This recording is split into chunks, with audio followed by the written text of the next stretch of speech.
رمضان المبارک کے بعد اعمال خیر پر استقامت۔ عموماً رمضان المبارک کے رخصت ہوتے ہی عبادات میں سستی ہونے لگ جاتی ہے۔ ہمیں چاہیے کہ پختہ ارادہ کریں کہ ماہ مبارک کے رخصت ہونے کے بعد بھی استقامت کے ساتھ نیکیوں کا سلسلہ جاری رکھیں گے اور اس میں سستی نہیں کریں گے۔ محبوب ترین عمل، جو عمل استقامت کے ساتھ کیا جائے اللہ تعالیٰ اسے بہت پسند فرماتا ہے۔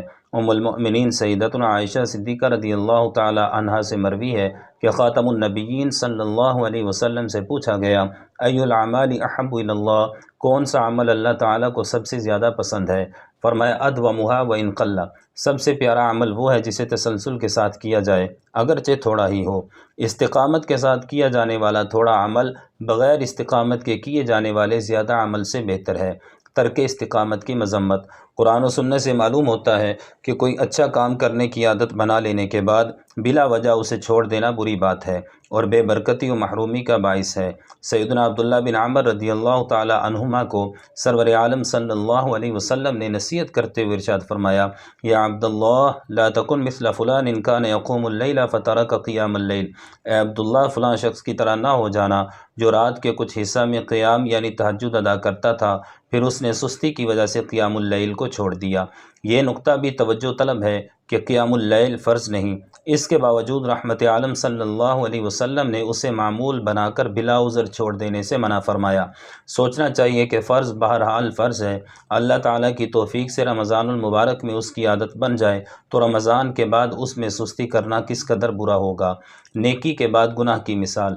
باری تعالیٰ نے ارشاد فرمایا، اَیَوَدُّ أَحَدُکُمْ أَن تَکُونَ لَهُ جَنَّةٌ مِّن نَخِیلٍ وَأَعْنَابٍ تجری من تحتها الانہار له فیہا من کل الثمرات واصابہ الکبر وله ذریۃ ضعفاء فاصابها اعصار فیہ نار فاحترقت کذلک یبین اللہ لکم الآیات لعلکم تتفکرون۔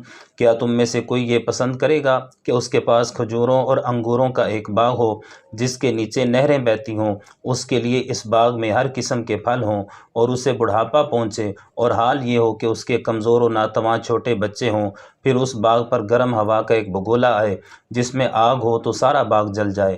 اللہ اسی طرح تمہارے لیے وضاحت سے اپنی آیتیں بیان فرماتا ہے تاکہ تم غور و فکر کرو۔ امیر المؤمنین سیدنا عمر رضی اللہ تعالی عنہ کے ارشاد کا مفہوم ہے، اس آیت مبارکہ میں مثال کے ذریعے اس مالدار شخص کی حالت بیان کی گئی ہے جو اللہ تعالیٰ کی فرما برداری میں مشغول رہے پھر اس پر شیطان مسلط ہو جائے حتیٰ کہ وہ گناہوں میں ڈوب کر اپنے اعمال صالحہ کو ضائع کر بیٹھے۔ لمحہ فکریہ۔